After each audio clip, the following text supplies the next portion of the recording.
Hello, I'm Larry Meisel, and welcome to Confidence on Camera. This is my secondary channel that I use to practice getting more comfortable, being more genuine and engaging with talking with a person on the other side of the camera to help myself feel like people watching are cognitively, mentally engaging with what I'm saying so that we're kind of having a conversation. I don't know about y'all, but if, like me, you find this an awkward thing to do, I find that the most difficult part is that there's no feedback. If you give a presentation in front of an audience, you can get people reacting, nodding, frowning, looking like they're following what you're saying. You can get negative and positive feedback and adjust your delivery to try to make a better rapport with the audience.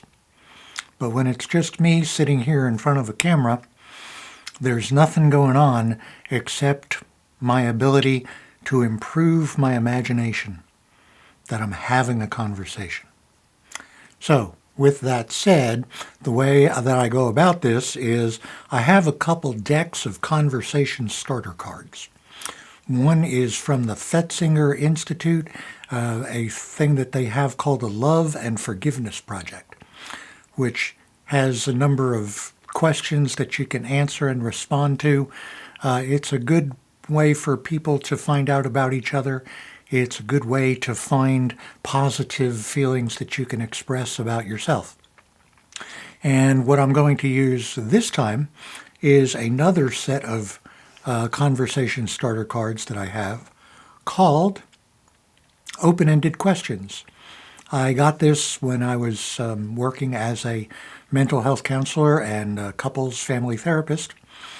And the questions are open-ended, and they're intended for people in a couple relationship to be able to talk to each other, find out about each other, share views and opinions, and develop a closer relationship. So the way I go about it is I'll just pick a card at random and kind of split the deck a bit and then see if I can grab one from the center. And how do you see your work changing in the future? Well, I have recently retired from over 50 years of working in various aspects of mental health counseling and marriage therapy. I started out working with adolescents at a wonderful place in Montclair, New Jersey. I moved to Auburn, Alabama, to get a doctoral degree in community agency counseling. While I was there, I worked for the Substance Abuse Center in Public Mental Health Center. I also worked with a residential treatment center for juvenile delinquents. The residential treatment center was my favorite because it was a 6 to 12 month program. And in those 6 to 12 months, our average improvement was 4 grade levels in reading and 3 grade levels in math. And these were kids who had been put out of society. They were too disruptive that they couldn't be handled. And under nurturing normal circumstances with a lot of structure and routine, they made fantastic progress. And then I also worked, I taught mental health counseling for about a year and a half, 2 years, and that didn't go very well because I'm a very nervous speaker, and I just didn't care for teaching. I enjoy counseling. It's like falling off a log for me, and so it just comes naturally, and I never had any reservations about doing it. But teaching was an entirely different thing, and the audience contact that I was getting with the class, it was very, very, very, very stressful. So after about a year or so, I stopped doing it, and I came to Columbus, Georgia, and worked at a counseling center for the local college for about 10 years, then went into private practice for about another 10, 12 years, and then went part-time with a multidisciplinary counseling agency. And now at 74 years old, I'm retired. And my life is about to change radically. I will continue to do exercise. I did my dissertation on combining physical fitness training with mental health counseling. And so I've been a fitness enthusiast since about 1980. And I'm going to continue doing that.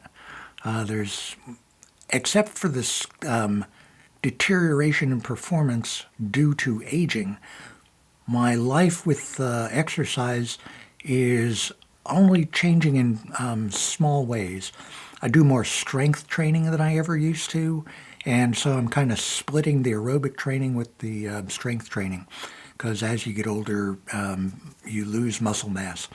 When you're 25 years old, you're gaining muscle mass, and you don't need to worry about fitness training. You don't need to worry much about weight training and strength training, but now I do. So so that's a change. I'm getting used to not being able to run nearly as fast as I used to. I'd recently described it as being embarrassingly slow. So one of the changes that I've made is I now think of it as not how fast I'm going, but what's my perceived level of exertion. Am I trying hard? Am I doing my best? Which leads me to another motto that I've had for quite a long time, which is doing the most I can, doing the best I can, doing it as long as I can. So that's how my work life is changing, in that I'm not employed, I'm not making a paycheck, but I'm still working. I'm still trying to pursue maintaining and conserving my potential. And this, developing a YouTube channel, is another way in which I'm branching out into a different area. With counseling, it was me and one other person, or sometimes me and a group of 8 to 12 people, or couples. And so it was a very small group, very intimate, one-on-one, two-on-one, maybe 8 to 12 on one. But now I'm trying to reach out to as large an audience as possible. And my hope is that as I get my main channel monetized, which is called The Examined Life, which is a news and current events, ideas and issues channel for people interested in a civil discussion of ideas and issues, from the tremendously important to the trivial but interesting. So I'm maintaining my running. I'm branching out to reaching out to as large an audience as possible, and I'm learning a bunch of new skills, being able to talk to the camera and make it feel like there's a you out there. You know, one of the sayings about this is, don't talk to the camera, talk through the camera, talk with the audience, especially if you can imagine just a one-person audience, so that you and I are having a private conversation. I can't hear your responses, but I can hope that you're interacting. So that's about enough for now. And I hope that you'll, if you enjoyed this, if you can benefit from my mistakes and observing me develop my style, hopefully it'll give you ideas about developing your own style, and hopefully you'll get good at it too. Please give me your reactions in the comment section. Any constructive criticism, anything you see that I could improve on, please let me know. Anything you see that you kind of like, let me know about that too. I could use the encouragement. That's as far as I'm going to go for now. Thanks very much for watching, and y'all come back. See you in the next one.